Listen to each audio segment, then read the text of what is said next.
الشمس والقمر بحسبان والنجم والشجر يسجدان والسماء رفعها ووضع الميزان ألا تطغوا في الميزان وأقيموا الوزن بالقسط ولا تخسروا الميزان والأرض وضعها للأنام فيها فاكهة والنخل ذات الأكمام والحب ذو العصف والريحان فبأي آلاء ربكما تكذبان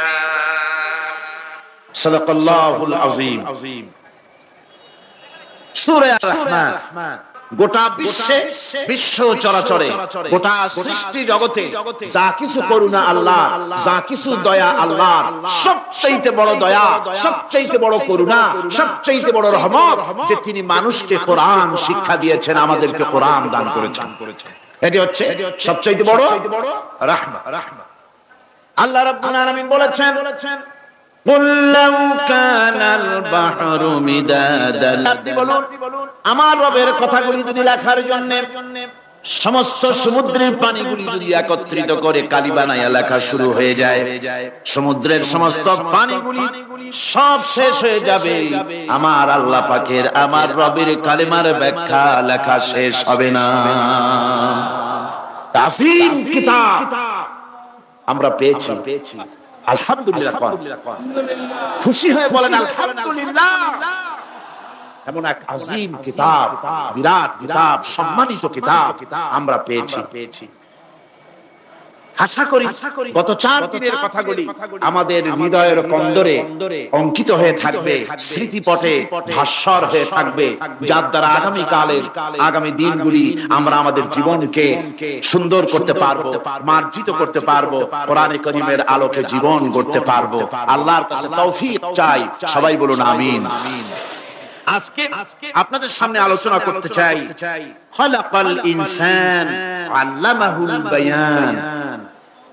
তিনি মানুষ সৃষ্টি করেছেন।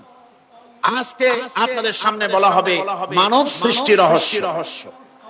আল্লাহ পাক যেহেতু সৃষ্টিকর্তা, তিনি সৃষ্টি করেছেন। আমাদেরকে কে সৃষ্টি করেছেন বলুন? সকলে বলুন আমাদের স্রষ্টা কে? তিনি আমাদেরকে সৃষ্টি করেছেন। যেহেতু তিনি আমাদের সৃষ্টি করেছেন, সেহেতু আমাদের সঠিক রাস্তা, সঠিক পথ বলে দেওয়ার দায়িত্ব তার।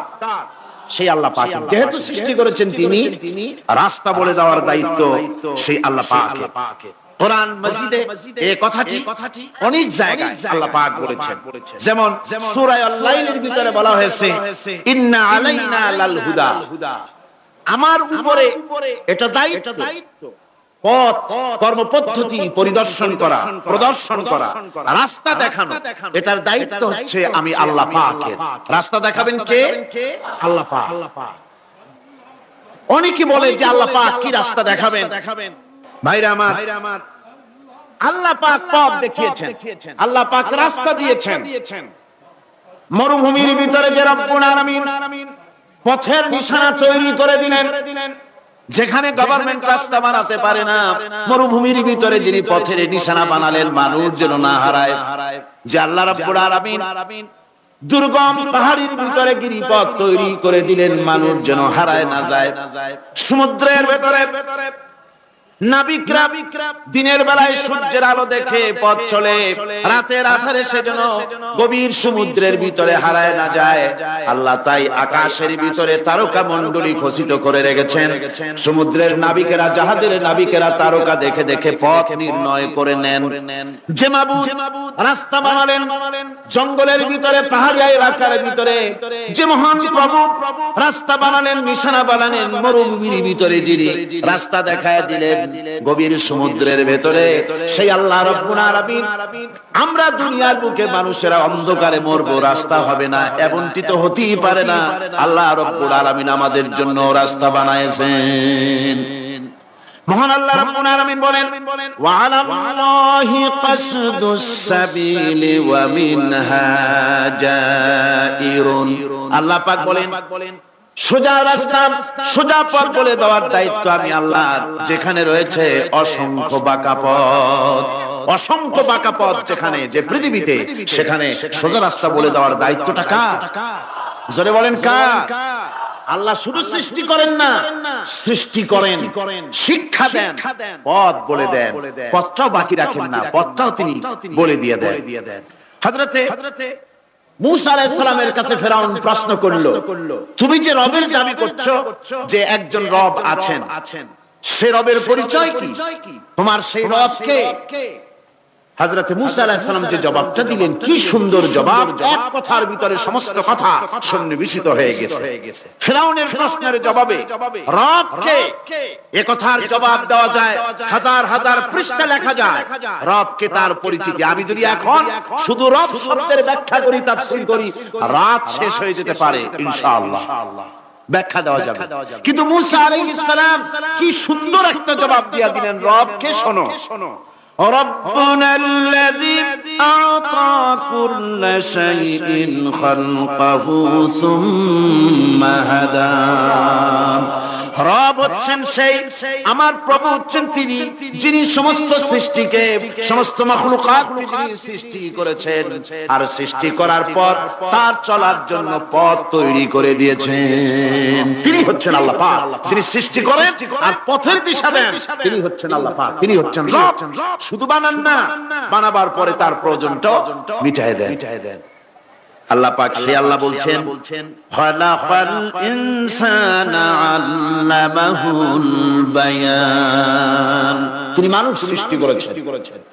আমি সম্ভবত দ্বিতীয় দিনে আপনাদেরকে বলেছিলাম, মানুষ বানর থেকে আসে নাই, মানুষ ওরাং ওটাং থেকে আসে নাই, মানুষ সিম্পাজি থেকে আসে নাই, মানুষ বাঁদরের গোষ্ঠী নয়, মানুষ এসেছে মাটি থেকে, আদম থেকে। মানুষের পূর্বপুরুষ হচ্ছেন হযরতে আদম আলাইহিস সালাম। মানুষের পূর্বপুরুষকে আদম আলাইহিস সালাম, আর মানুষের পূর্বপুরুষ হচ্ছেন আদম আলাইহিস সালাম, আর তার উৎপত্তি হচ্ছে মাটি থেকে। মানুষ এসেছে আদম থেকে, আদম এসেছে মাটি থেকে। এখন আল্লাহ পাক বলছেন যে আমি হচ্ছি তোমার স্রষ্টা, আমি তোমাকে বানাইছি।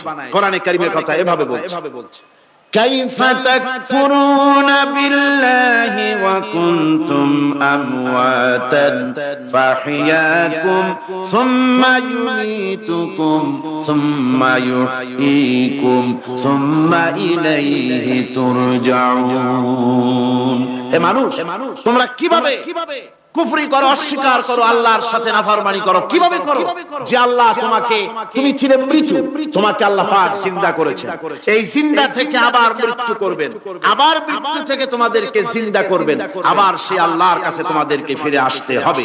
সুতরাং মানুষ জন্মের পূর্বে সব মৃত্যু ছিল, এ কথাটা বিজ্ঞান সম্মত কথা, বৈজ্ঞানিক সত্য কথা। মানুষ জন্মের আগে মৃত্যু ছিল। কিভাবে? মানুষের উৎপত্তি কোত্থেকে এলো? কোরআনে কারীম তা পরিষ্কার করে বলছে, তোমাকে কিভাবে সৃষ্টি করেছে তুমি দেখো। সন্তান মায়ের জরায়ুতে আসার পূর্বে সে ছিল পিতার শুক্রকীট আর মায়ের ডিম্বাণু, অর্থাৎ স্পার্মটোজোন এবং ওভাম, এই দুটি জিনিসের মধ্যে সে বিভক্ত ছিল। মায়ের বক্ষপিঞ্জর এবং পিতার পৃষ্ঠদেশ থেকে সবেগে নির্গত এক ফোঁটা পানি দিয়ে আমি আল্লাহ পাক তোমাকে সৃষ্টি করেছি। কোরআনে কারীম বলছে, হাল আতা আলাল ইনসানি হিনুম মিনাদ দাহরি লাম ইয়াকুন শাইআম মাযকুরা। মানুষের জীবনে কি এমন এক সময় এসেছিল না যখন সে উল্লেখযোগ্য বিষয় বস্তু হিসাবে পরিগণিত ছিল না? তোমার নাম ছিল না, পরিচয় ছিল না, কিছুই ছিল না, দুনিয়ার কেউ তোমাকে জানতো না, শুনতো না।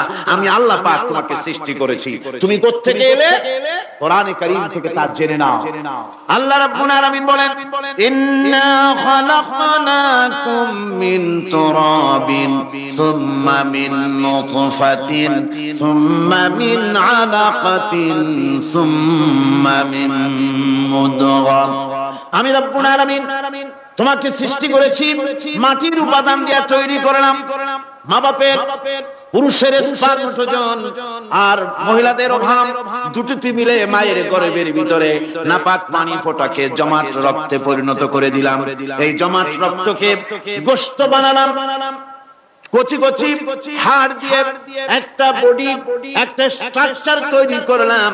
তারপরে ফাকাসাউনাল ইযামা লাহমা, গোশত দিয়ে রগ দিয়ে চামড়া দিয়ে সুন্দর করে ছাউনি দিয়া মায়ের গর্ভের ভিতরে আমি আল্লাহ রাব্বুল আলামিন তোমাকে বানায়েছি। মায়ের পেটের ভিতরে ফি কারারিন মাকিন, একটি সুরক্ষিত জায়গায় তোমাকে আমি রেখে দিলাম, যেখানে কোনো রোগ, কোন জার যেখানে পৌঁছতে পারবে না, কোন অসুবিধা হবে না, এমন একটা জায়গায়, এমন একটা ইন্টেনসিভ কেয়ার ইউনিটের ভিতরে রেখেছি। সুবহানাল্লাহ, একটা ইন্টেনসিভ কেয়ার ইউনিট যেখানে কোন রকমের কোন জার প্রবেশ করে বা করবার কোন ক্ষমতা নাই কারো। এমন একটা প্যাকেট, সুন্দর একটা প্যাকেট, একটা কভারের মধ্যে তোমাকে তৈরি করা হলো মায়ের পেটের মধ্যে। তারপরে আজকে তুমি কুফরি করতেছো, আজকে আমাকে অস্বীকার করছো। ওই গর্ভের ভেতরে আমি ইচ্ছে করলে রক্তের পিণ্ডের আকারে মায়ের গর্ভ থেকে আবর্ষণ করে দিতে পারতাম, দুনিয়ার মুখ দেখতে পারতে না। মায়ের পেটের ভেতর থেকে মরা সন্তান হিসাবে বের করে দিতে পারতাম, বিকলাঙ্গ করে বের করে দিতে পারতাম, পঙ্গু করে বের করতে পারতাম। পারতেন না? আল্লাহ রাব্বুল আলামিন বলেন কেমনে বানালাম? খলাকাল ইনসান, মানুষ আমি সৃষ্টি করেছি মায়ের পেটের ভিতরে বসে। যখন ক্ষুধার উদ্রেক হলো, রূহ যখন এসে গেল, ক্ষুধা লাগলো, খাবারের প্রয়োজন হলো, আমি কেমনে খাওয়ালাম? দুনিয়ার কোন মা বাপ, কোন নেতা, কোন ডাক্তার, কোন চিকিৎসা বিজ্ঞানী মায়ের পেটের সন্তানের খাবার সরবরাহ করতে পারে না। আল্লাহ পাক বলেন তুমি কি খাবে? ব্যবস্থা আমি করেছি। মায়ের মাসিক অসুখকে বন্ধ করে দিয়ে মায়ের নাভির সঙ্গে তোমার নাভির সাথে তার লাগাইয়া দিয়েছি, আর ওই তারের মাধ্যমে রক্ত বের করে দিয়া মায়ের রক্ত দিয়ে তিল তিল করে তোমারে বড় করেছি। রক্তটা মুখে লাগাই নাই, মুখে লাগলে পরে নাপাক রক্ত মুখটা নাপাক হয়ে যাবে। নাভির ভিতর দিয়ে পাস করে দিলাম, মুখটাকে পবিত্র রেখে দিলাম, যাতে করে দুনিয়ায় আসার পর আমার পবিত্র বানানো মুখখানা দিয়া এই দুনিয়ায় বসে তোমার আল্লাহর পবিত্র নামের জিকির করতে পারো। এমন সুন্দর করে মায়ের পিঠের ভিতরে তৈরি করলাম, হাত দিলাম, পা দিলাম, সুন্দর করে বানালাম, এমন নিখুঁত করে বানালাম। তাকায়া দেখো নিজের দিকে, সুন্দর করে বানালাম। এরপরে কি করলাম? সুম্মা নুখরিজুকুম তিফলা, বাচ্চার আকারে মায়ের পেট থেকে আস্তে করে বের করে নিয়ে আসলাম। সুবহানাল্লাহ, আস্তে করে মায়ের পেট থেকে নিয়ে এসেছি পৃথিবীর বুকে। পৃথিবীতে যখন আসলে তখন তোমার অবস্থাটা কি ছিল? ক্ষুধার যন্ত্রণায় যদি মরেও যেতে, কান্দা ছাড়া ভাষা নাই। ভাষা আছে? কোন হুঁশ ছিল আমাদের? কোন জ্ঞান ছিল?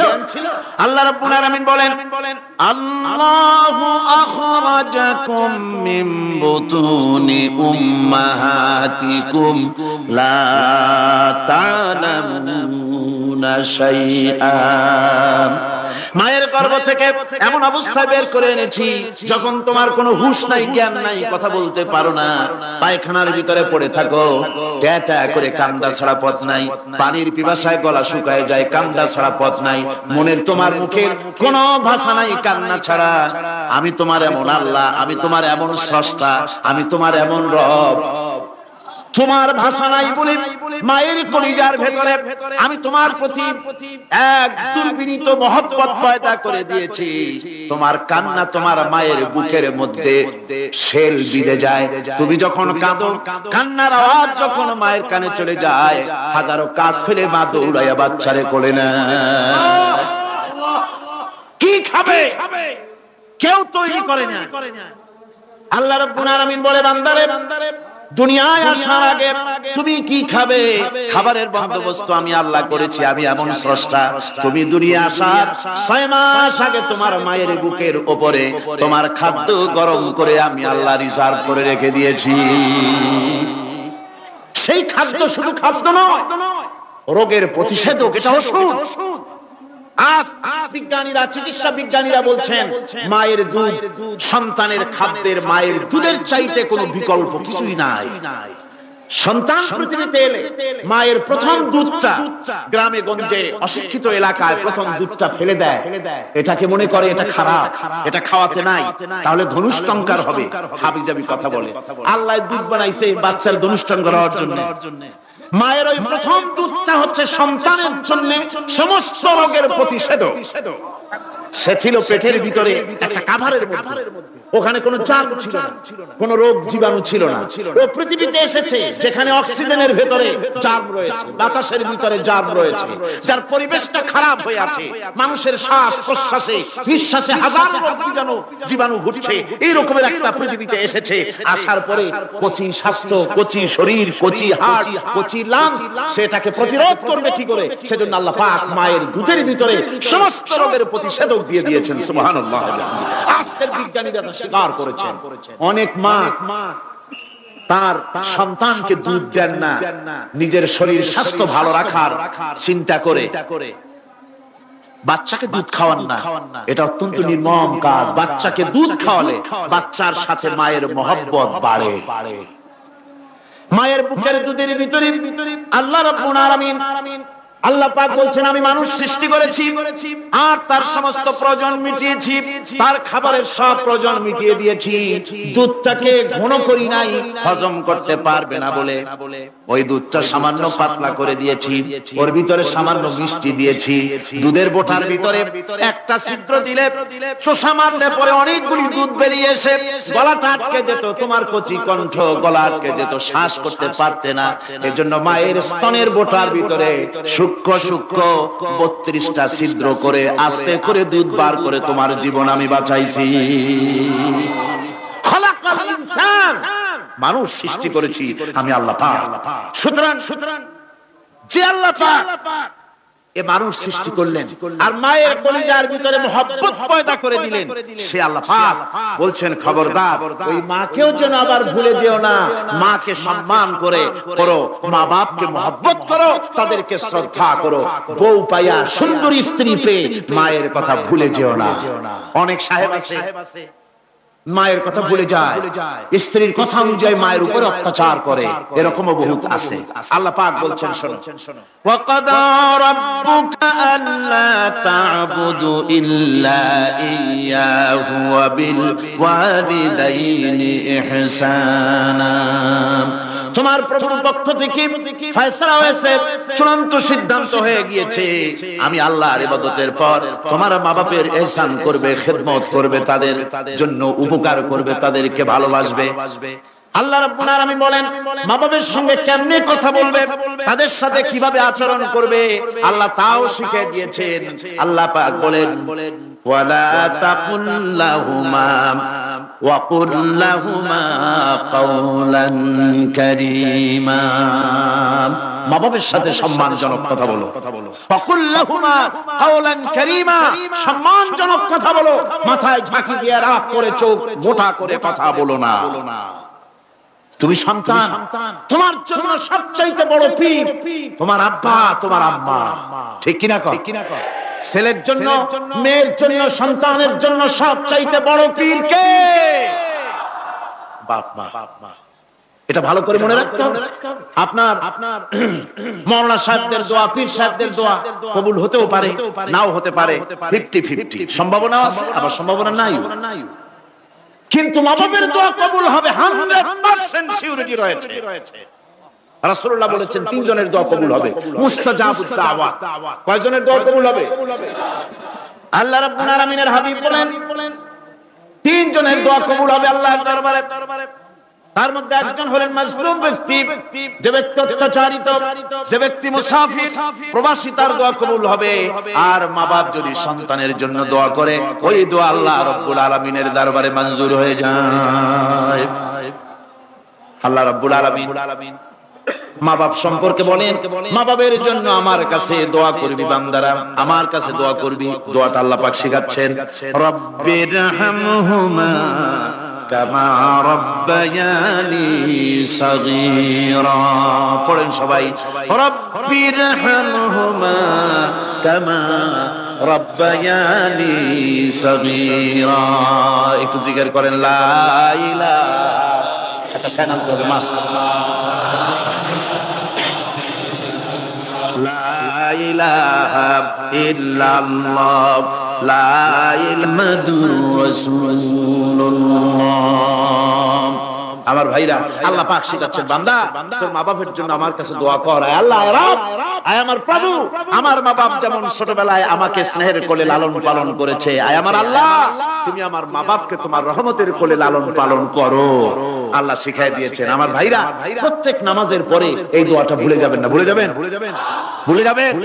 আমার ভাইরা, আমার বোনেরা, সবাই প্রত্যেক নামাজের পরে পড়বেন, রাব্বিরহামহুমা কামা রাব্বায়ানি সাগীরা।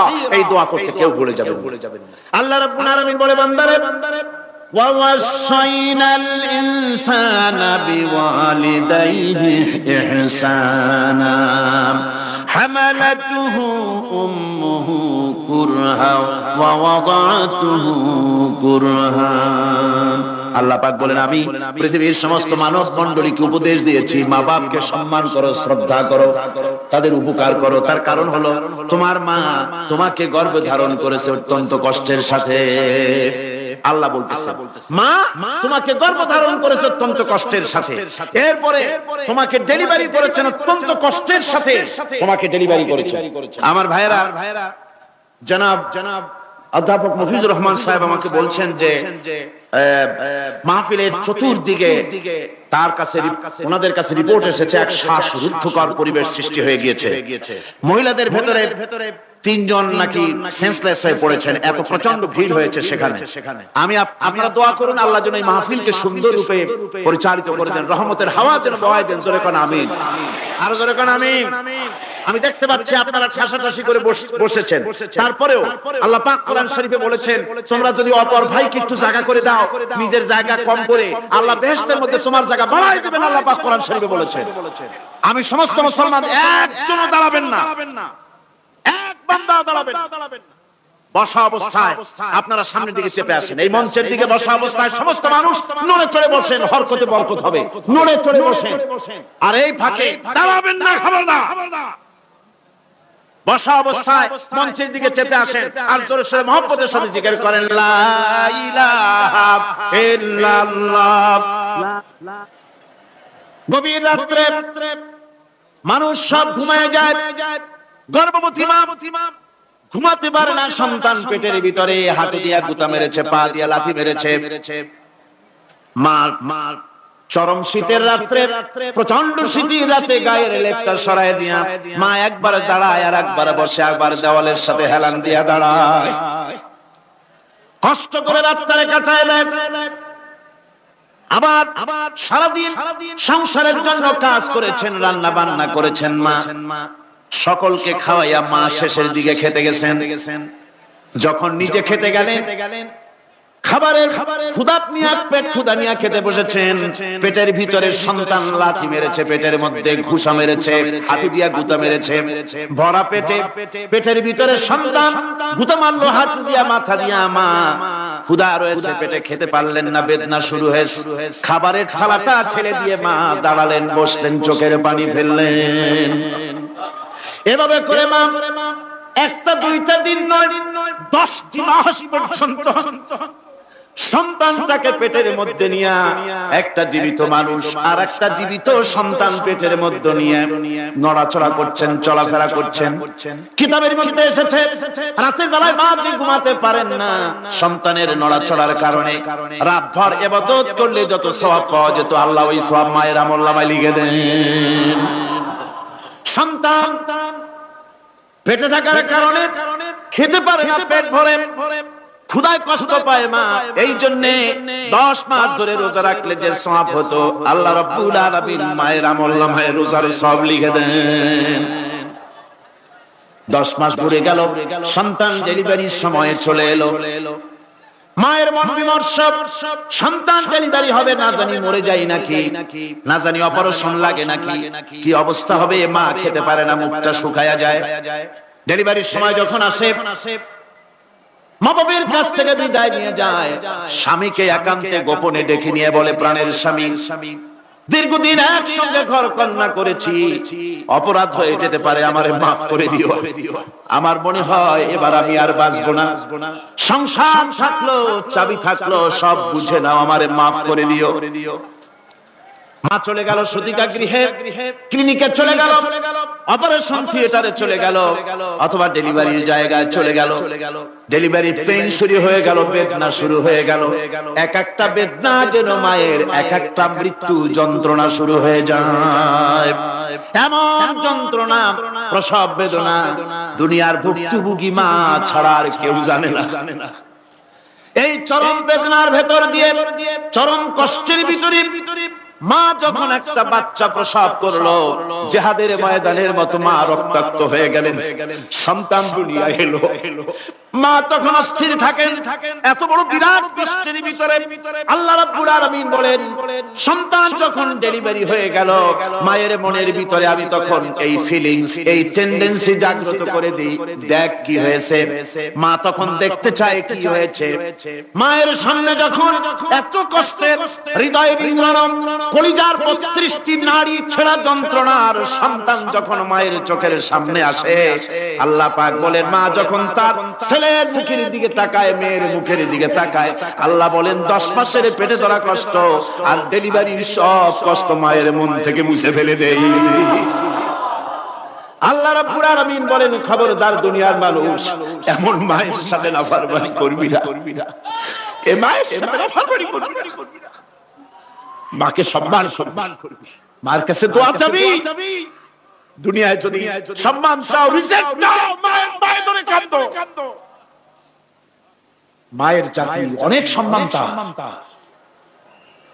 রাসূল করিম সাল্লাল্লাহু আলাইহি সাল্লামকে প্রশ্ন করা হয়েছে, হুজুর খেদমত করব কার? হুজুর কয় মায়ের। তারপরে কার? হুজুর কয় মায়ের। তারপরে কার? হুজুর বলেন মায়ের। তারপরে কার? তোমার পিতা। ৩ গুণ তোর মর্যাদা, ৩ গুণ বেশি, তোর বাপের চাইতে মর্যাদা বেশি। সুবহানাল্লাহ পড়ে। আর আজকে ইসলামের শত্রুরা তারা বলে যে ইসলাম নারীর অধিকার আদায় করে নাই, নারীর অধিকার ইসলাম দেয় নাই, তো কে দিয়েছে? আমার বন্ধুগণ, বিশ্বনবী জনাব মুহাম্মদ রাসূলুল্লাহ সাল্লাল্লাহু আলাইহি ওয়াসাল্লাম মসজিদে নববীর ভিতরে বসে আছেন। এক বৃদ্ধা মহিলা মসজিদের মধ্যে প্রবেশ করলেন। হুজুর বৃদ্ধাকে দেখে দাঁড়ায় গেলেন, বিশ্বনবী বুড়ি মেয়ে লোককে দেখে দাঁড়ায় গেলেন। আল্লাহর নবী বুড়িকে দেখে দাঁড়ালেন। বুড়ি যখন কাছে এলেন, আল্লাহর নবী নিজের গায়ের চাদর বুড়ির জন্য বিছায়া দিলেন। বুড়ি বসলেন। এরপরে কথাবার্তা সারার পর বুড়ি যখন বিদায় হবেন, হুজুর আবার দাঁড়ালেন। বুড়ি মহিলা চলে গেলেন। সাহাবায়ে কেরাম বলেন, ইয়া রাসূলুল্লাহ, কিছুই বুঝলাম না, একজন বৃদ্ধা মহিলার জন্য বিশ্বনবী দাঁড়ান আর গায়ের চাদর বিছান, আমরা বড় আশ্চর্য হয়ে গেলাম। নবীজি বলেন, ও আমার সাহাবীরা, তোমরা জানো না এই মহিলা কি চিনতে পারো নাই?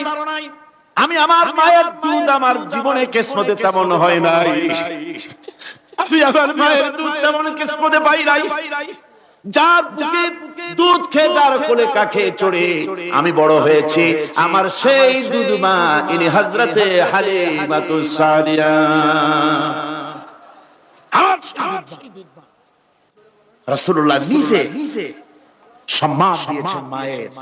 খবরদার মাকে অসম্মান করবেন না, মাকে সম্মান করবেন, মাকে শ্রদ্ধা করবেন। আমার বন্ধুগণ, আলেম ওলামা পীর বুজুর্গদের জন্য হাদিয়া তো দেন আপনারা, কোনো নিষেধ নাই, দেন। হাদিয়া দেওয়াও সুন্নাত, নেওয়াও সুন্নাত, দিবেন, আমি কোনো নিষেধ করি না। কিন্তু আমি বলতে চাই, পীর বুজুর্গদের কাছে, আলেম ওলামাদের কাছে হাদিয়া দিয়া আল্লাহরে যত না খুশি করতে পারবেন, এই ডালিম বেদানার মৌসুমে বেদানা একটা ভেঙে নিজ হাতে যদি মায়ের মুখে তুলে দেন, আল্লাহর আরশ খুশি হয়ে যাবে, আল্লাহর আরশ আজিম খুশি হয়ে যাবে, আল্লাহ পাক খুশি হয়ে যাবে।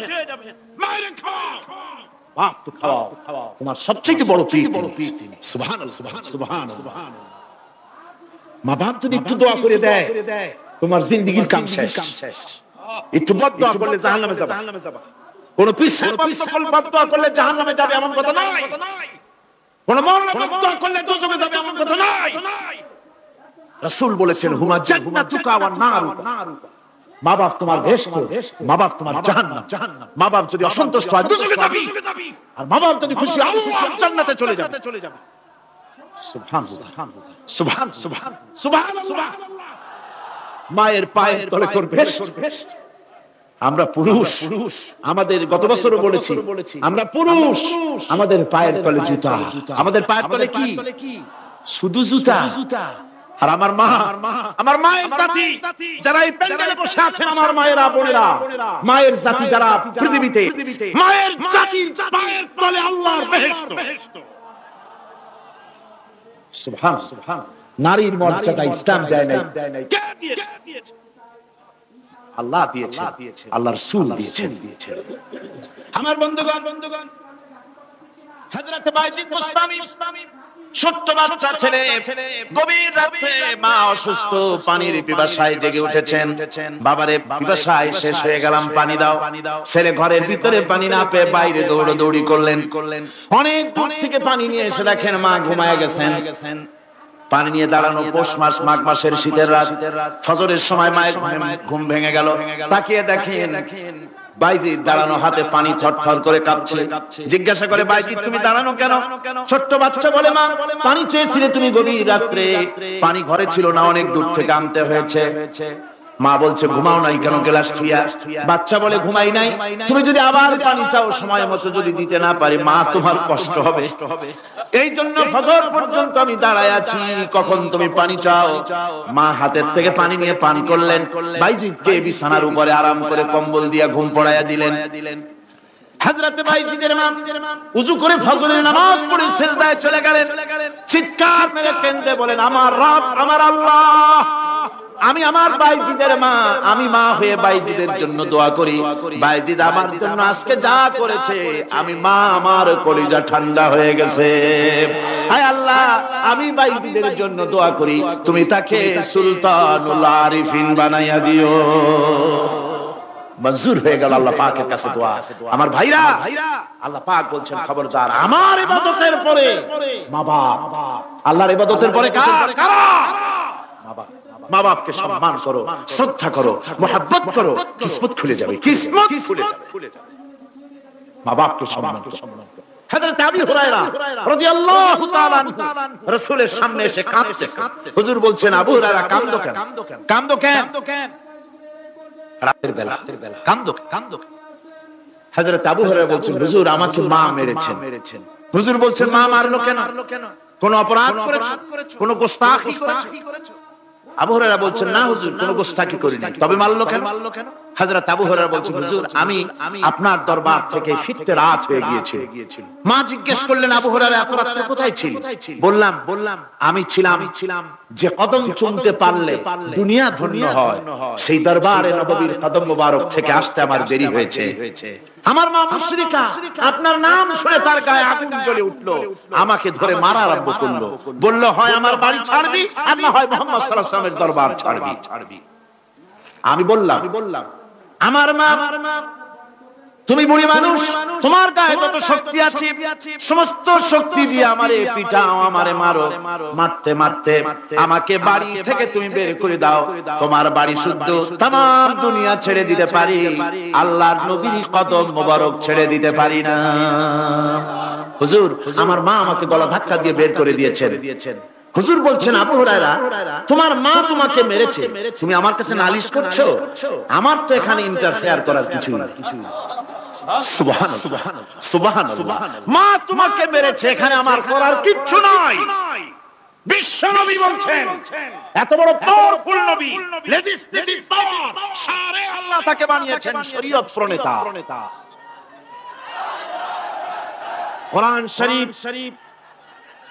কোরআন শরীফে শুধু হালাল ও হারামের, হালাল এবং হারামের, বৈধ এবং অবৈধের সীমারেখা শুধু কোরআনই ঠিক করে। রাসূলের জন্য আল্লাহ ছেড়ে দিয়েছেন।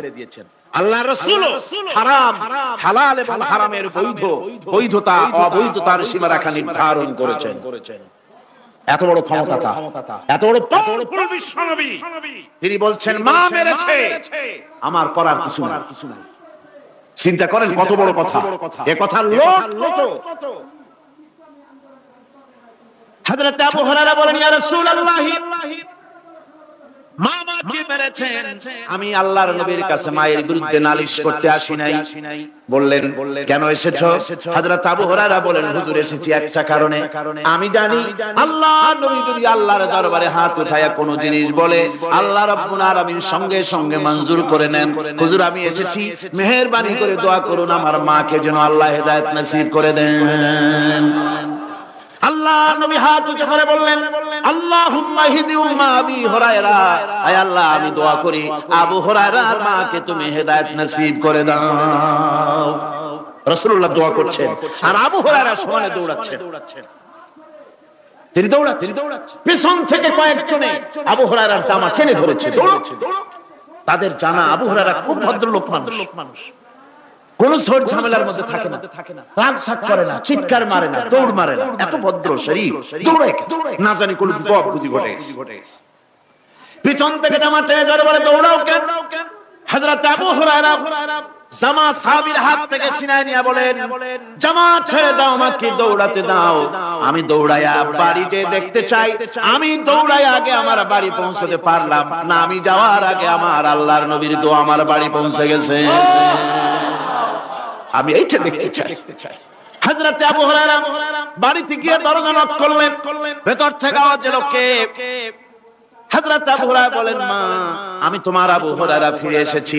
মা বলছেন বাবা অপেক্ষা করো, দরজা খুলতেছি। হযরত আবু হুরায়রা বলেন মায়ের গলার আওয়াজের ভিতরে শিরকিয়াতের কর্কশতা পেলাম না, মায়ের গলার আওয়াজের ভিতরে তাওহীদের গন্ধ পেলাম। আমার মনে হলো নবীর নিক্ষিপ্ত তীর তার নিশানায় পৌঁছে গেছে। কিছুক্ষণ পর মা আমার বেরিয়ে এলেন, মাথা থেকে চুলের থেকে বুড়ি মানুষ, সাদা চুলের ভিতর থেকে পানি পড়তেছে। মা বলল বাবারে তোমারে মারার পর আমি বড় অনুতপ্ত হয়েছি, অনুশোচনা করেছি, আমি গোসল করেছি, মনে মনে ভাবলাম আমার ছেলে তো কোনো খারাপ জায়গায় যায় নাই, কেন তারে মারলাম, আমি বড় লজ্জায় পড়েছি তোমারে মেরে। ও আমার আবু হুরায়রা আমি গোসল করেছি, পবিত্র হয়ে গেছি, জলদি করে আমাকে নিয়ে চলো বিশ্ব নবী জনাবে মুহাম্মদুর রাসূলুল্লাহর দরবারে। হযরত আবু হুরায়রার মা ঘোষণা করলেন আশহাদু আল্লা ইলাহা ইল্লাল্লাহু ওয়াহদাহু লা শারীকা লাহু ওয়া আশহাদু আন্না মুহাম্মাদান আবদুহু ওয়া রাসূলুহু। আমার ভাইরা, মা বাপ সবচেয়ে সম্মানের জিনিস। আল্লাহর ইবাদতের পরই মা বাপের খেদমত করতে হবে। আল্লাহ পাক বলছেন বান্দারে দেখ মায়ের পেট থেকে আনলাম, মায়ের বুকের মধ্যে মহব্বত পয়দা করলাম, এত মহব্বত দিলাম তোর উপরে, যে কোনো বিদেশে যান যেখানে যান বাড়িতে ফিরলে পরে সকলে ছেলে মেয়ে ভাই বোন সবাই দেখবে সুটকেসে আমার জন্য আনছে কি, সবাই চিন্তা করবে আমার জন্য কি এনেছে। একমাত্র মা সন্তানের মুখের দিকে তাকাবে কখন খাইছে। সুবহানাল্লাহ সুবহানাল্লাহ, আমার বাসার মুখখানা শুকনা, তুই বুঝি আজকে বুঝি খাইস না। বিদেশে যেসব সন্তান থাকে মা কাটা কবুতরের মতো ছটফট করে। আমার ছোটবেলার কথা আমি দেখেছি সরসিরা মাদ্রাসা পড়তাম, আব্বা টাকা দিতেন মাদ্রাসায় যাওয়ার সময়, আবার মা আবার মুরগির ডিম বিক্রি করা, বিভিন্ন জিনিস বিক্রি করা বা বাজার করা পয়সা, উদ্বৃত্ত কিছু পয়সা আব্বার অজান্তে আমার হাতের মুঠার মধ্যে দিয়ে দিতেন। যখন মাদ্রাসার দিকে রওনা হয়েছি পর্দার আড়াল থেকে দরজা থেকে দেখতাম, যতক্ষণ তাকায় দেখতেছি চোখ থেকে পানি দরদর করে পড়তেছে। সুবহানাল্লাহ, মা কি জিনিস! আল্লাহ আল্লাহ আল্লাহ। বিদেশে যদি কারো সন্তান মারা যায় সবার জানা লাগে।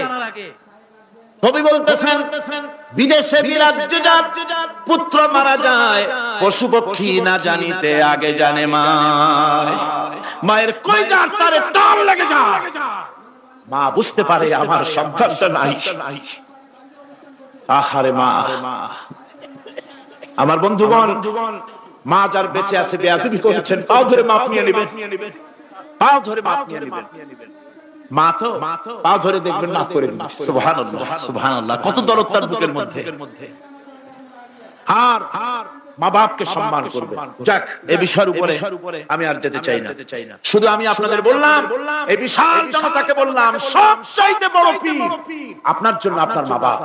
সবচাইতে বড় পীর কে? মা বাপ। সন্তুষ্ট করেন, রুজিতে অভাব ঘটবে না, কোন মাজারে গিয়ে সেজদা দেওয়া লাগবে না, আল্লাহর কসম মাজারে যাই চাওয়া লাগবে না।